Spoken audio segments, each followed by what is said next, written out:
झारखंड की राजनीति में कभी खुद को किंग मेकर कहने वाले पूर्व मंत्री एनोस एक्का की किस्मत का पन्ना आखिरकार पलट ही गया।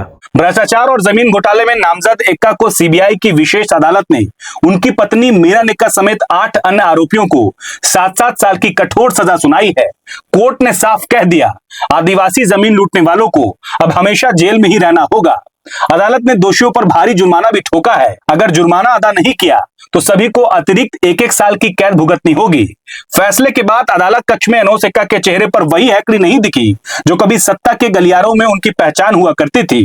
दरअसल सीबीआई के विशेष जज श्याम नंदन तिवारी ने सीएनटी एक्ट उल्लंघन से जुड़े इस बहुचर्चित मामले में सख्त फैसला सुनाया है। अदालत ने माना कि एनोस एक्का और उनके सहयोगियों ने अवैध तरीके से आदिवासी जमीनों की खरीद फरोख्त कर करोड़ों की काली कमाई की है। खासकर धारा 46 का उल्लंघन कर एनोस एक्का ने 1.18 करोड़ रुपए से अधिक की जमीन खरीदी थी। अदालत ने इसे आदिवासियों के हक पर सीधा हमला बताया है। साक्ष्य के अभाव में जहां गोवर्धन बैठा को बरी कर दिया गया, वहीं एनोस एक्का, उनकी पत्नी मीनन एक्का, तत्कालीन एलआरडीसी कार्तिक कुमार प्रभात, तत्कालीन सीआई राजकिशोर सिंह, फिरोज अख्तर, अनिल कुमार, ब्रजेश मिश्रा, मनीलाल महतो और परशुराम को दोषी करार दिया गया है।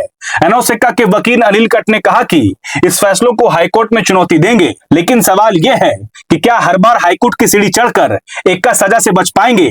पहले ही आय से अधिक संपत्ति और हत्या के मामले में वह जेल की हवा खा चुके हैं। साल 2018 में पारा शिक्षक मनोज कुमार की हत्या मामले में उम्र कैद की सजा सुनाई गई थी। जमानत पर बाहर आए ही थे कि अब फिर सलाखों के पीछे चले गए।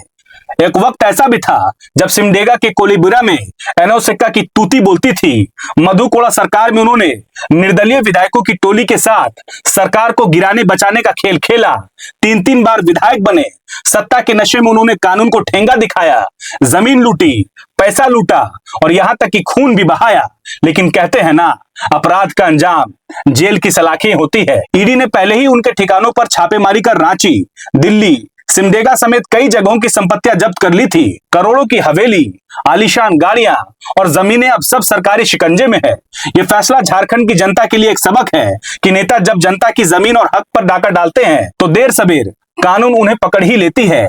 सवाल यह भी है कि आखिर ऐसे नेता चुनाव जीतकर विधानसभा तक कैसे पहुंच जाते हैं। क्या वोट के समय जनता इनके अपराधों को भूल जाती है या पैसे और जातीय समीकरण के आगे नतमस्तक हो जाती है। कोलीबिरा की जनता जिसे मसीहा समझती थी, वही एनोस आज अपराधी साबित हो चुके हैं। सियासत की सीढ़ी पर चढ़कर जनता को लूटने का खेल अब खत्म हो चुका है। अदालत का यह फैसला साफ संदेश है, चाहे कितना भी बड़ा नेता क्यों ना हो, कानून के शिकंजे से बच नहीं सकता।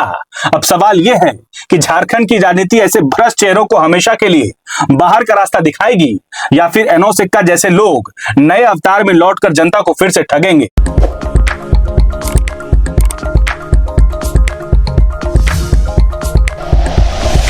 Like and share videos, subscribe करें हमारा चैनल और प्रेस करें बेल आइकॉन। न्यूज़ 11 भारत, सच है तो दिखेगा।